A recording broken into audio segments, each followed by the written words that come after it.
सब जीवों में सबसे ज्यादा दुखी मनुष्य क्यों है? मनुष्य के जीवन में ही दुख क्यों आते हैं? जानना चाहते हैं तो ये प्रसंग बड़े ध्यान से सुनिएगा। हरे कृष्ण दोस्तों, मैं हूं अनुज शर्मा। एक बार हुआ यूं, एक ट्रक था। ट्रक के अंदर चावलों की बोरी थी।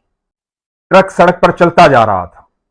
बहुत उबड़ खाबड़ रास्ता आया, बहुत गड्ढे थे रास्ते में। ट्रक जो है लड़खड़ा गया तो उसमें से चावलों की एक बोरी नीचे गिर गई। ट्रक ड्राइवर ट्रक चलाता रहा, उसे पता नहीं चला।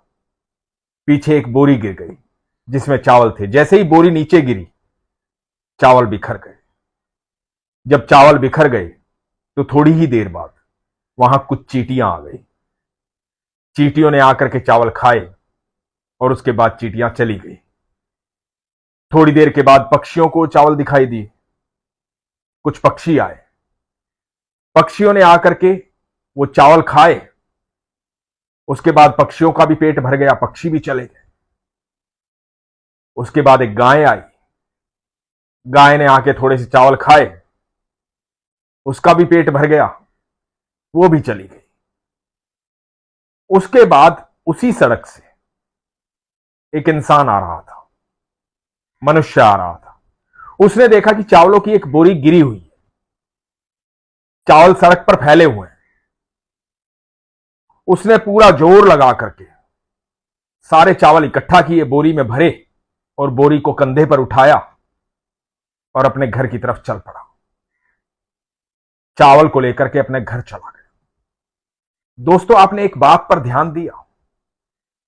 बाकी जितने भी जीव आए, उन्होंने आराम से भोजन किया, पेट भरा, संतुष्टि हुई और अपने अपने मार्ग पर चले गए। लेकिन जब मनुष्य आया तो उसने पेट नहीं भरा, उसने उसे इकट्ठा किया। इकट्ठा करके जोर लगा करके अपने कंधे पर उसे लादा और अपने घर की तरफ चला गया। सिर्फ मनुष्य के अंदर तृष्णा है, मनुष्य के अंदर लालच है। मनुष्य आज को जीना नहीं चाहता, भविष्य के लिए जोड़ना चाहता है। किसी भी व्यक्ति को आज से कोई भी लेना देना नहीं है। किसी भी प्रकार का आज से कोई मतलब नहीं है। आप एक बार सोच कर देखिएगा कि आज के लिए, सिर्फ आज के लिए, हम सबके पास पर्याप्त मात्रा में भोजन होता है, पर्याप्त मात्रा में सुख होता है, खुशियां होती हैं। लेकिन हम सब लगे हुए हैं भविष्य के लिए। हम बोझ ढोना चाहते हैं, उस बोझ के तले दबना चाहते हैं, उसके लिए मेहनत करना चाहते हैं जिसका पता ही नहीं है कि वो होगा भी कि नहीं। दो चीजें इंसान को हमेशा परेशान रखती हैं, जिनका कोई अस्तित्व नहीं है। एक उसका गुजरा हुआ कल, जिसकी याद में, जिसकी वजह से वो आज परेशान हो रहा है, और एक आने वाला कल, कि आने वाला कल कैसा होगा, क्या नहीं होगा। जबकि हम सब जानते हैं पल भर की खबर नहीं है। बाकी जितने जीव हैं इस प्रकृति में आनंद लेते हैं, घूमते फिरते हैं, पेट भरते हैं, स्नेह से रहते हैं। लेकिन मनुष्य हमेशा दुखी रहता है, परेशान रहता है। आपके पास कितना भी धन आ जाए, कितना भी सुख आ जाए, फिर भी आपको उसकी पर्याप्त मात्रा महसूस नहीं होगी। आपको लगेगा कि यह काफी नहीं है, आपको और जोड़ना है, और जोड़ना है, और जोड़ना है, क्योंकि बोझ के तले दबे रहने की आदत हो गई। इसको एक दूसरे तरीके से मैं आपको समझाता हूं। जब हम ट्रेन में सफर करते हैं, हमारी सीट रिजर्व होती है। रिजर्व सीट पर जाकर के बैठते हैं और अपने सामान को ट्रेन के अंदर, सीट के नीचे, सीट के ऊपर एडजस्ट करते हैं। सामान को इधर उधर व्यवस्थित कर देते हैं। उसके बाद हम सफर करते हैं। जब सफर कर रहे होते हैं तो सामान तो हमने जाते ही एडजस्ट कर दिया था, लेकिन वास्तविकता में सामान को हमने एडजस्ट किया नहीं था। सामान को हमने अपने सर से उतारा नहीं था।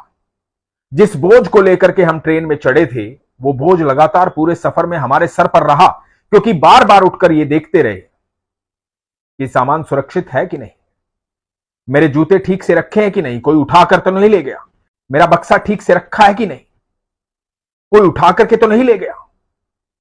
और इस सारी सोच के भीतर हमने सारे सफर को, उसके आनंद को जिया ही नहीं, उसे महसूस ही नहीं किया, सारी रात्रि का निंद्रा का आनंद लिया ही नहीं।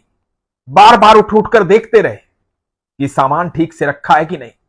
बात ये ट्रेन के सफर की नहीं है, बात ये जीवन के सफर की है। हम जिंदगी में अपने सर पर इतना बोझ लेकर चल रहे हैं कि हम इस सफर का आनंद ही नहीं ले पा रहे हैं। और यदि सफर का आनंद लेना चाहते हो, खुश रहना चाहते हो, प्रसन्न रहना चाहते हो, तो आज को इसी पल को जियो। ये पल बहुत आनंदित है, बहुत खुशनुमा है। आप यकीन मानना, जिस ईश्वर ने आपके जन्म लेने से पहले आपके दूध का इंतजाम कर दिया था, उसने आपके सारे जीवन का इंतजाम कर रखा है। वो आपके दुख को आपसे पहले महसूस करता है, क्योंकि हम सब उनकी संतान हैं। यदि हम अपना सदकर्म करते रहेंगे, अच्छे कर्म करते रहेंगे, सुख में रहेंगे, दूसरों को सुख देते रहेंगे, तो यकीन मानना हमें सुख प्राप्त होता रहेगा। और यदि हम हमेशा ईश्वर के संपर्क में रहेंगे, सदकर्म करेंगे, जिससे हमारे ईश्वर, हमारे परम पिता हमसे प्रसन्न हो, तो जीवन में कभी दुख आएगा ही नहीं। भविष्य की चिंता हमें नहीं करनी, क्योंकि हम भविष्य जानते ही नहीं। क्या होगा कल किसी को नहीं पता है, लेकिन आज क्या हो रहा है वो सबको पता है।